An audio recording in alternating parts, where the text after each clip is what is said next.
Je vous remercie d'entrée des jeux d'avoir répondu présent à cette invitation. Michel.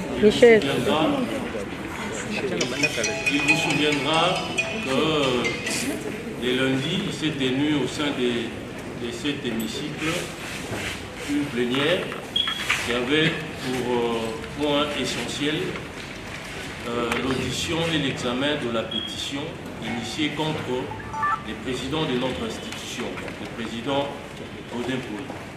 Et après, justement, cette plénière, il y a eu des déclarations qui ont été faites par certains de nos collègues, indexant les bureaux, moi particulièrement, d'avoir violé notre règlement intérieur. J'ai fait un passage en force et au-delà de ça, il y a eu d'autres accusations que je ne souhaite pas relayer ici parce que je trouve que ça m'honore pas en tant que vice-président, en tant qu'autorité. Voilà, j'aimerais ici que l'opinion comprenne. L'opinion doit retenir que le 30 mars 2021, c'était l'ouverture de la session de mars.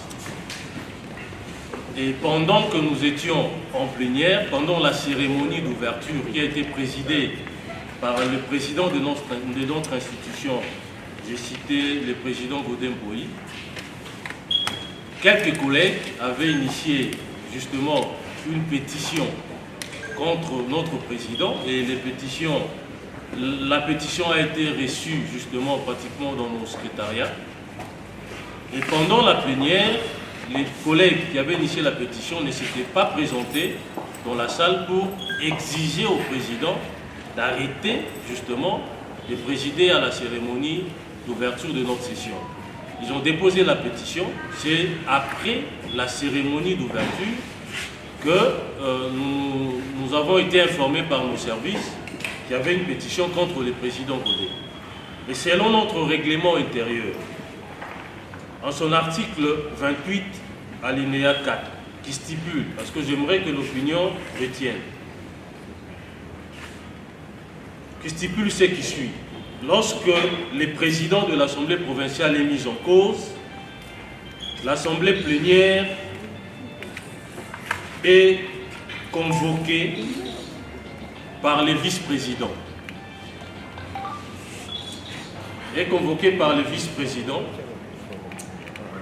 Voilà pourquoi, là c'était les 30, les jeudis, j'ai convoqué une réunion du bureau.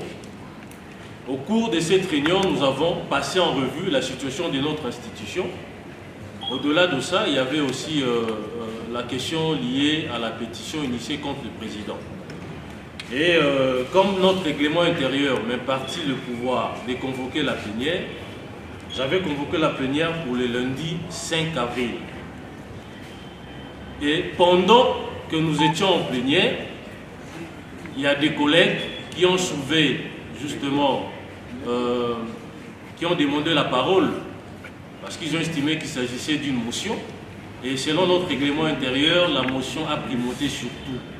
Même s'il y avait une question qui était en train d'être débattue, lorsque un collègue sollicite la parole pour justement exprimer sa motion, automatiquement, il a le privilège de l'exposer et les autres matières attendent. Ils nous ont fait remarquer qu'il y a des pétitions contre les autres membres du bureau. En l'occurrence, les vice-présidents que je suis, les rapporteurs adjoints ainsi que les questeurs. Ils nous ont montré les accusés des réceptions. Et en même temps, ils nous demandent de nous déporter, c'est-à-dire d'arrêter de présider la plénière. Ça ne se passe pas comme ça. Nous leur avions demandé de nous brandir une disposition de notre règlement qui leur autorise justement cette procédure ou cette démarche. Ils n'ont cité aucune disposition de notre règlement. Nous sommes avocats, je suis avocat, même lorsque vous récusez les juges, ce n'est pas pendant que les juges sont en train de présider, non, ce n'est pas en ces moments-là Vous ne pouvez pas venir avec une lettre de récusation, vous dites au juge, messieurs les juges, voilà la lettre de récusation, mon client n'est pas d'accord avec vous, il souhaite qu'on puisse changer des compositions. Non, ça doit suivre la procédure. Vous déposez d'abord la lettre de récusation auprès du chef de l'institution et vous réservez copie aux juges qui sont récusés. Et les juges vont prendre connaissance justement de cette lettre de récusation. Le président, le chef de l'institution ou le président de l'institution va dire au juge, voilà, j'ai reçu une lettre vous récusant, donc je dois changer des compositions. Mais ça ne se passe pas au bureau, dans le bureau du président de l'institution. Ça se passe comment? La composition qui a été récusée siège. En même temps, ils vont constater avec le parti qu'il y a une lettre de récusation. Et pendant ce temps, ils n'auront pas d'autre décision que de se déporter. C'est pratiquement la même procédure.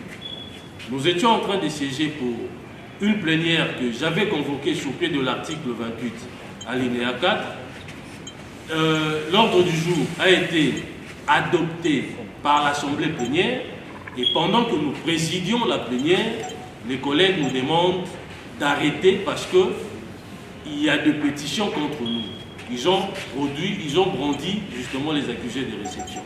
Nous leur avions fait remarquer que ça ne se passe pas comme ça. Nous ne devons pas violer notre règlement. Nous sommes tous en train de jouer nos partitions pour qu'il y ait l'installation ou l'enracinement d'un état de droit dans notre pays. Mais l'état de droit suppose quoi? Suppose que tous les Congolais, que ce soit, excusez-moi, toutes les institutions doivent être soumis justement à la loi, soumis au texte. Nous sommes parlementaires, nous sommes députés provinciaux. Nous avons un règlement intérieur qui est pratiquement une loi pour nous. Nous devons nous conformer à ce règlement intérieur. Donc, j'ai suivi la déclaration de certains collègues dans les médias qui ont évoqué l'article 28, alinéa 5, qui stipule ce qui suit. Je crois que nous avons multiplié les copies pour que chacun puisse avoir sous ses yeux justement les dispositions que j'évoque. L'article 28, alinéa 5 que les collègues utilisent stipule ce qui suit. Lorsque les présidents et les vice-présidents de l'Assemblée provinciale sont mis en cause, les doyens d'âge convoquent et président l'Assemblée plénière avec les autres membres du bureau. Dans les cas d'espèce, les présidents et les vice-présidents n'étaient pas mis en cause. Il n'y avait que les présidents seuls qui étaient mis en cause depuis les 30, et nous avons convoqué la réunion le 5 avril depuis le 30 mars. Nous avons convoqué la plénière le 5 avril pour examiner justement cette pétition-là. Et du 30 au 5, les vice-présidents n'étaient pas mis en cause. Ils font de l'amalgame, bien entendu. Ils ont mal interprété notre règlement intérieur et ils croient que la vérité est de leur côté, ce qui n'est pas correct du tout.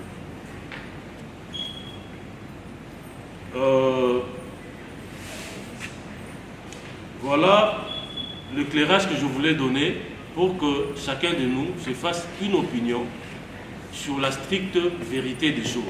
Il y a des considérations, comme je l'avais dit d'entrée des jeux, que moi je considère comme étant des caniveaux, que je ne peux pas suivre personnellement, je ne peux pas y faire allusion ici, parce que ici nous sommes en train de parler au nom de notre institution, nous restons dans les stricts de ce qui s'est passé réellement la journée du 5 avril 2020. De notre règlement intérieur. Pourquoi j'ai dit qu'ils ont mal interprété? Ils ont fait référence à l'article 28 alinéa 5 qui dit lorsque les présidents et les vice-présidents sont mis en cause. Mais dans les cas d'espèce, il n'y avait que les présidents qui étaient mis en cause. Et moi, je suis en droit de convoquer la plénière sur pied de disposition de notre règlement intérieur. Donc le même article 28 qui m'impartit ses pouvoirs de convoquer la plénière et de la présider lorsque les présidents est mis en cause. Donc, dans les cas d'espèce, donc par rapport à la plénière du 5, les vice-présidents n'étaient pas mis en cause.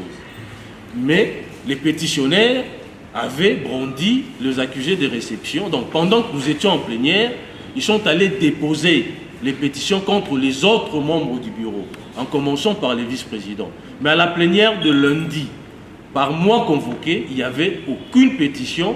D'ailleurs, la pétition, ce n'est pas les termes appropriés, parce que selon notre règlement intérieur, nous parlons de la résolution des déchéances.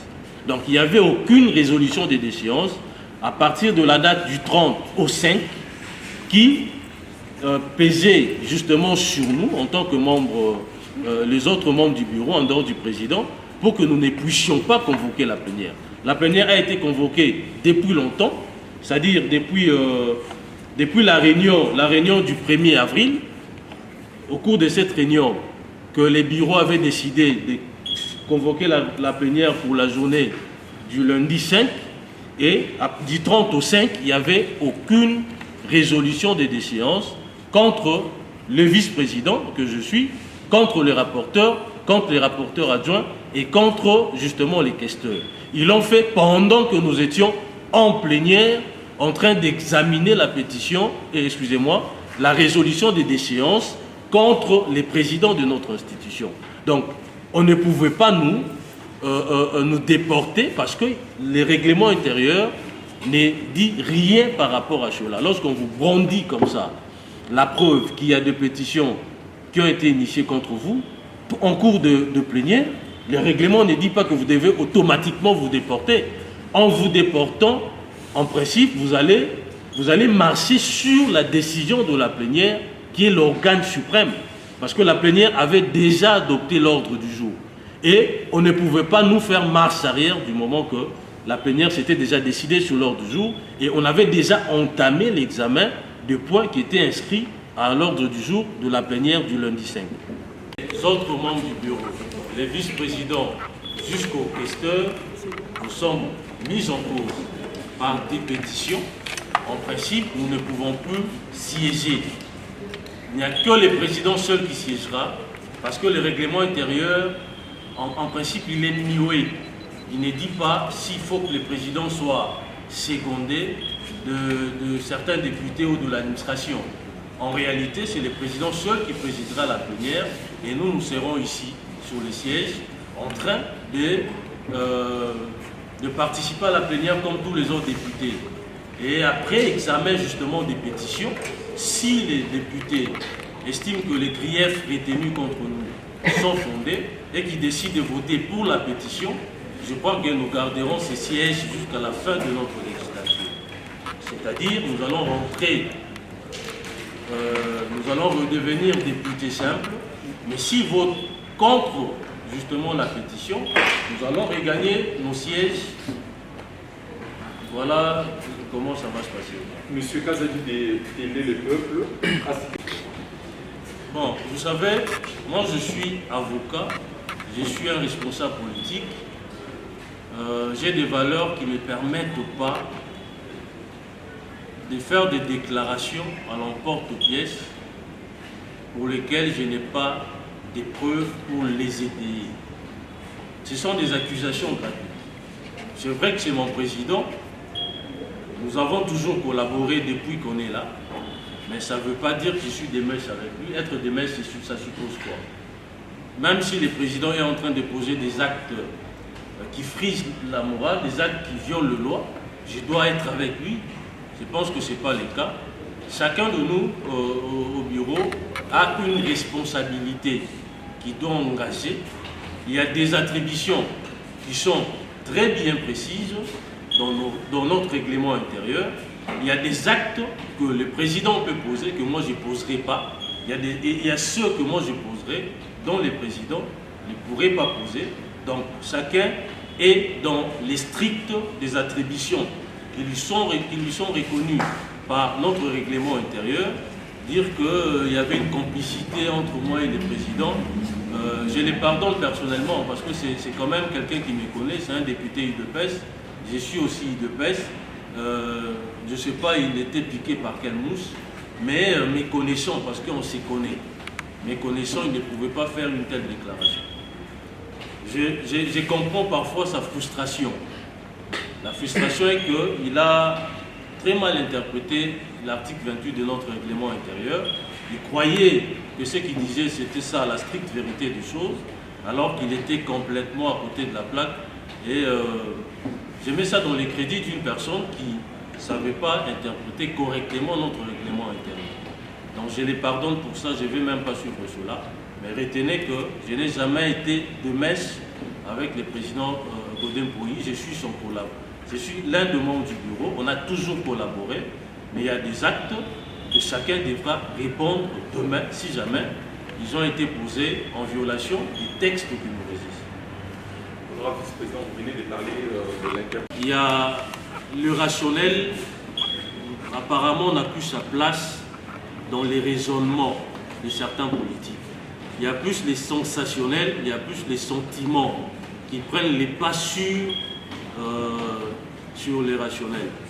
Et les dispositions que je venais d'avancer ici sont claires comme de l'eau de rose.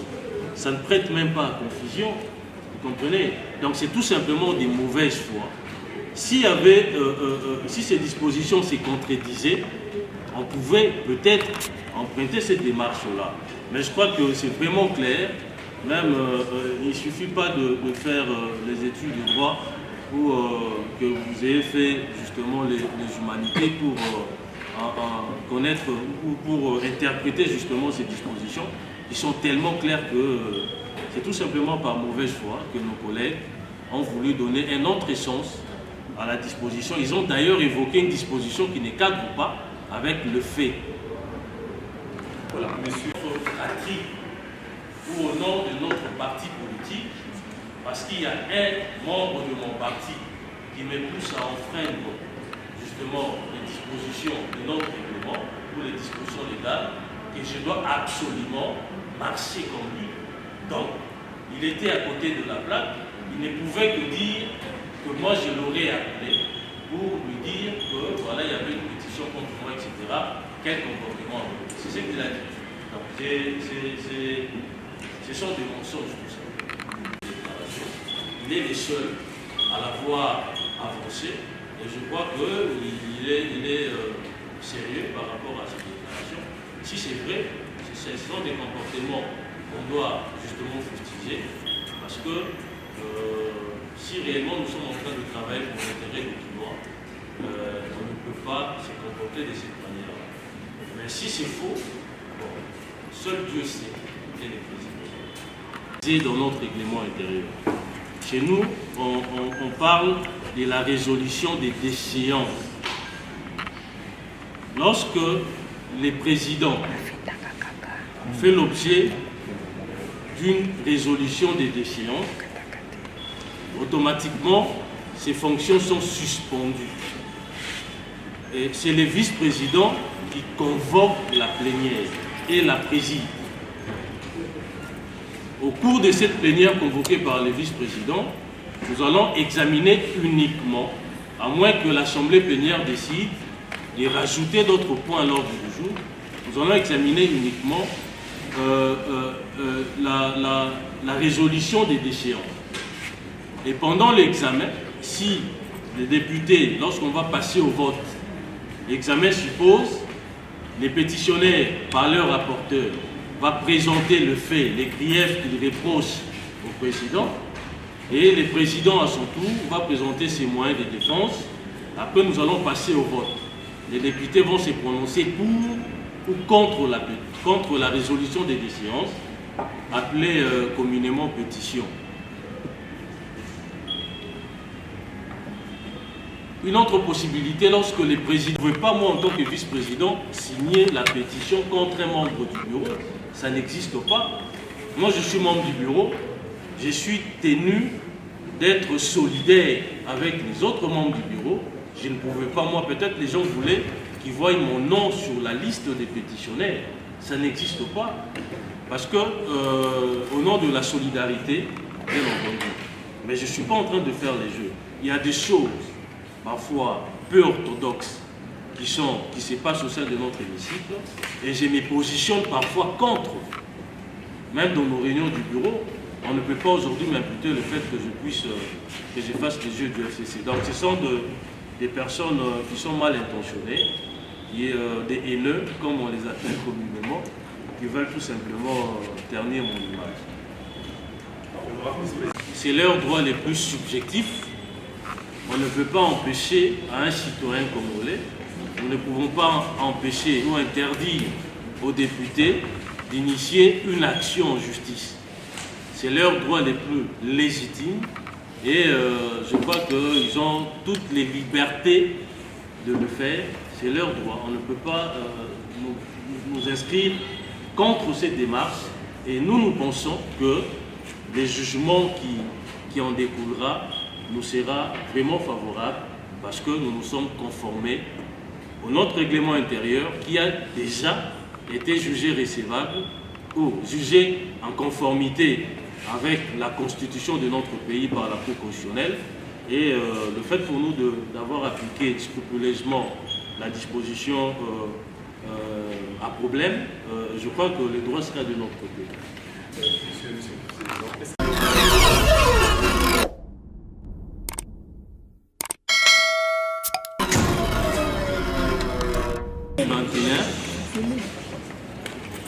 Pendant que le président Azalek a présidé ouverture, il y a session en mars,